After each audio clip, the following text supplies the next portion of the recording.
तो इस वीडियो में हम करेंगे क्लास 10th लाइफ प्रोसेस के कुछ हॉट्स एमसीक्यूज। हॉट्स मतलब होता है हायर ऑर्डर थिंकिंग स्किल्स।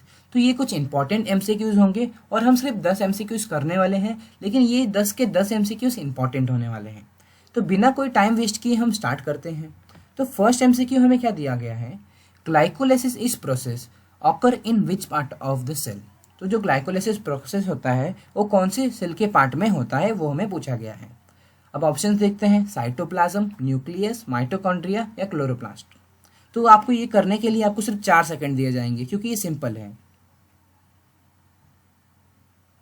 तो इसका आंसर होगा हमारा साइटोप्लाज्म। अब साइटोप्लाज्म कैसे, साइटोप्लाज्म, अब देखो बहुत लोग को तो क्वेश्चन ही नहीं समझा होगा। ग्लाइकोलाइसिस मतलब क्या होता है, ग्लाइकोलाइसिस सिंपल सा मतलब होता है कि जो ग्लूकोज रहता है उसको करना कन्वर्ट पायरुवेट में। ग्लूकोज 6 कार्बन मॉलिक्यूल रहता है, उसको कन्वर्ट करना पायरुवेट में जो 3 कार्बन मॉलिक्यूल रहता है। और ये जो प्रोसेस रहता है वो होता है हमारा साइटोप्लाज्म में, और इस प्रोसेस का नाम रहता है ग्लाइकोलाइसिस। अब देखते हैं क्वेश्चन नंबर 2।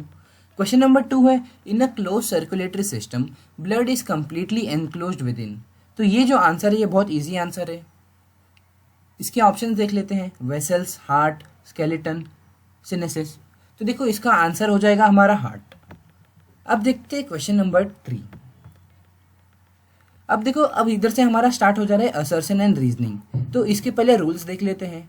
तो देखो रूल्स क्या होने वाले हैं, कुछ रूल्स ज़्यादा इंपॉर्टेंट नहीं है, बस आपको ये ऑप्शंस देखने हैं। ऑप्शंस क्या है, फर्स्ट ऑप्शन ये है कि both assertion and reason are correct. मतलब आपको एक असर्शन दिया जाएगा और एक रीज़न दिया जाएगा। तो वो असर्शन जो है वो रीज़न को करेक्ट एक्सप्लेन कर रहा है, मतलब कि जो रीज़न है वो असर्शन को करेक्ट एक्सप्लेन कर रहा है क्या, मतलब कि दोनों में सेम बात हो रही है कि नहीं। तो ये अगर होगा तो हमारा ऑप्शन ए रहेगा। और बी क्या रहेगा कि असर्शन करेक्ट है, रीज़न भी करेक्ट है, लेकिन रीज़न जो है वो करेक्ट एक्सप्लेनेशन नहीं है असर्शन का।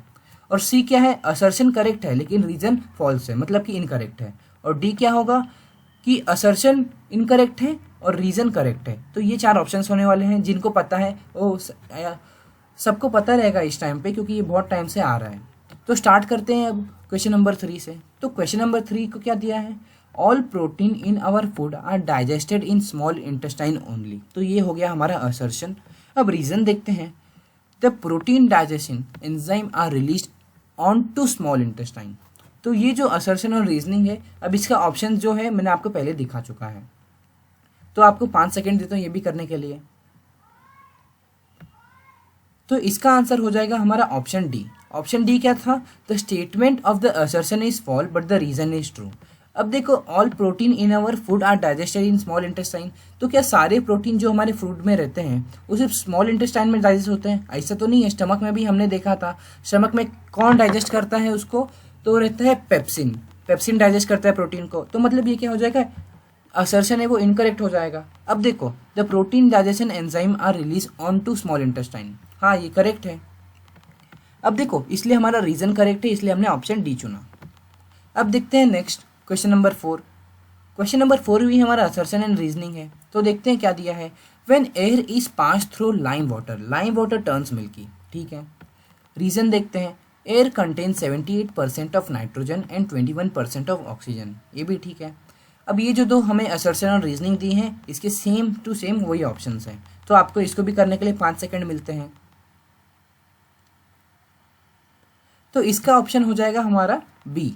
अब बी क्या है, बी देखो, बी का मतलब है the assertion and reasoning are correct. मतलब कि असर्शन और रीजन दोनों भी करेक्ट है, लेकिन जो रीजन है वो करेक्टली एक्सप्लेन नहीं कर रहा है असर्शन को, मतलब कि असर्शन के बारे में वो करेक्ट एक्सप्लेनेशन नहीं दे रहा है। अब वो कैसे, तो देखो हमें क्या दिया है कि air is pass through lime water turns milky. तो ये सही बात है कि अगर हम एयर, कौन सा एयर रहता है, वो कार्बन डाइऑक्साइड रहता है, तो उसको अगर हम लाइम वाटर में पास करेंगे तो क्या होगा, वो क्या हो जाएगा, मिल्की बन जाएगा। तो इतना हमने समझा। लेकिन रीज़न हमें क्या दिया है, air contain 78% of nitrogen and 21% of oxygen. तो इसका कुछ हमें लेन देन ही नहीं है, क्योंकि हमें इधर कार्बन डाइऑक्साइड पास करके लाइम वाटर मिल्की करना है। तो 78% नाइट्रोजन और 21% ऑक्सीजन का इधर क्या है, कुछ काम ही नहीं है। ये ट्रू है कि एयर में 78% नाइट्रोजन और 21% ऑक्सीजन रहता है, लेकिन ये जो असर्शन है उसके हिसाब से क्या कर रहा है, उसको करेक्ट एक्सप्लेन नहीं कर रहा है। तो इसका ऑप्शन हो जाएगा हमारा बी, कि असर्शन रीजन दोनों करेक्ट है, लेकिन रीजन करेक्टली एक्सप्लेन नहीं कर रहा है असर्शन को। अब देखते हैं क्वेश्चन नंबर 5। तो क्वेश्चन नंबर 5 हमें क्या दिया है, veins have thin walls to collect blood from different organs. Reason, blood in veins are not under pressure. ठीक है, अब आपको इसको भी करने के लिए 5 सेकंड मिलते हैं। तो देखो इसका आंसर हो जाएगा हमारा ऑप्शन ए। ऑप्शन ए क्यों? क्योंकि दोनों भी करेक्ट है और जो रीजन है वो करेक्ट एक्सप्लेन कर रहा है असर्शन को। अब दिया क्या था एक बार पढ़ लेते हैं। Veins have thin walls to collect blood from different organs. तो ये करेक्ट है कि वेन्स के पास पतली सी वॉल्स रहती है। उसके बाद रीजन क्या दिया है? Blood in veins are not under pressure. अब देखो ब्लड इन वेन्स क्या करती हैं? जो वेन्स रहते हैं वो क्या करते हैं? ऑर्गन से क्या करते हैं? इम्प्योर ब्लड लेके आते हैं, बरोबर।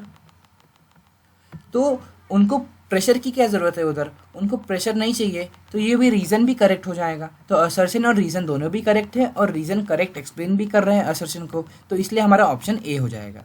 अब क्वेश्चन नंबर 6, तो देखो plant use the energy store in ATP to accomplish the process of transportation of option A water and minerals, option B oxygen, option C water mineral and food, option D food. तो ये 4 option है। थोड़ा time देता हूँ, 5 second वही। तो simple सा इसका ऑप्शन का आंसर हो जाएगा ऑप्शन डी, क्यों? फूड। अब कैसे, तो देखते हैं। पहले देखो क्वेश्चन हमें क्या दिया है कि प्लांट एनर्जी किस टाइम पे यूज़ करता है, एटीपी को किस टाइम पे यूज़ करता है, क्या करने के लिए यूज़ करता है, मतलब कि क्या ट्रांसपोर्ट करने के लिए यूज़ करता है। सिंपल सा हमें ये पूछा गया है। तो क्या करता है ट्रांसपोर्ट करने के लिए? फूड ट्रांसपोर्ट करने के लिए वो एटीपी यूज़ करता है, और दूसरी चीज़ के लिए उसको क्या चाहिए? एटीपी नहीं चाहिए। अब देखो क्वेश्चन नंबर 7 देखते हैं।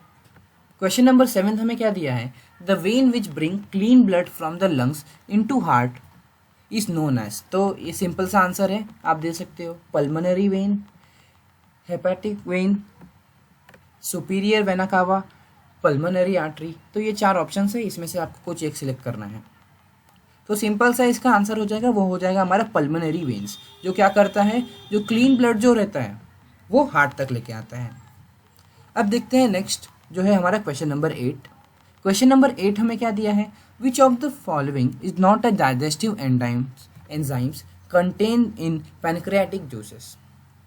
अब इस क्वेश्चन को ज़रा ध्यान से पढ़ना। Lipase, hydrochloric acid, mucus, trypsin.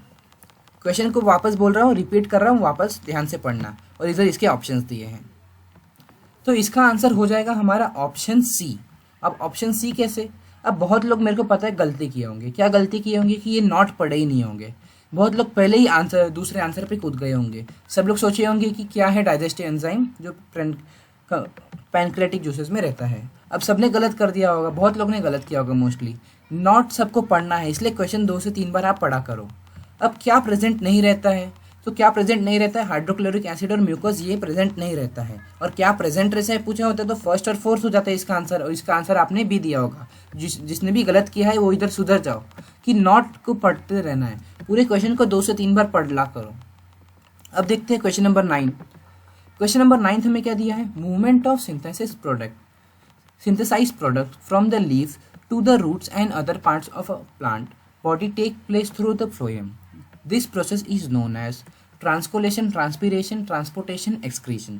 एकदम सिंपल आंसर हो जाएगा। तो देखो इसका आंसर हो जाएगा हमारा सिंपल सा ट्रांसकोलेशन। क्वेश्चन हमें क्या दिया था कि जो सिंथेसाइज प्रोडक्ट रहता है फोटोसिंथेसिस के बाद जो आता है वो क्या रहता है? लीव्स और रूट्स में और अलग अलग पार्ट्स ऑफ जो मतलब प्लांट्स रहता है उसमें ट्रांसपोर्ट होता है फ्लोएम से। और उस प्रोसेस को क्या बोलते हैं? तो उसको सिंपल सा बोलते हैं हम ट्रांसकोलेशन। अब लास्ट और फाइनल क्वेश्चन जो है हमारा क्वेश्चन नंबर 10। तो अब देखो एक इमेज वाला क्वेश्चन है।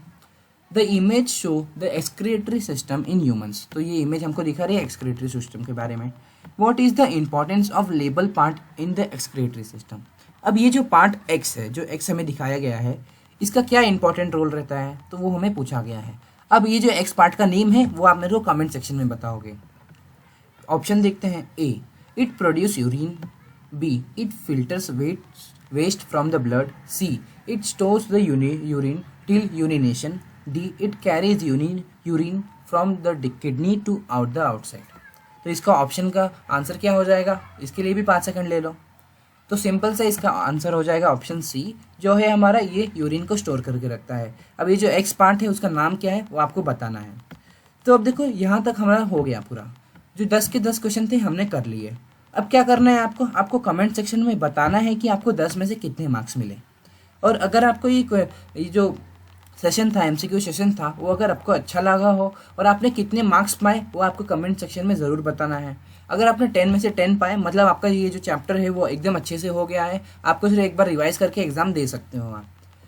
और अगर आपको ये वीडियो अच्छी लगी होगी तो इस वीडियो को लाइक कीजिए और हमारे चैनल को सब्सक्राइब कीजिए।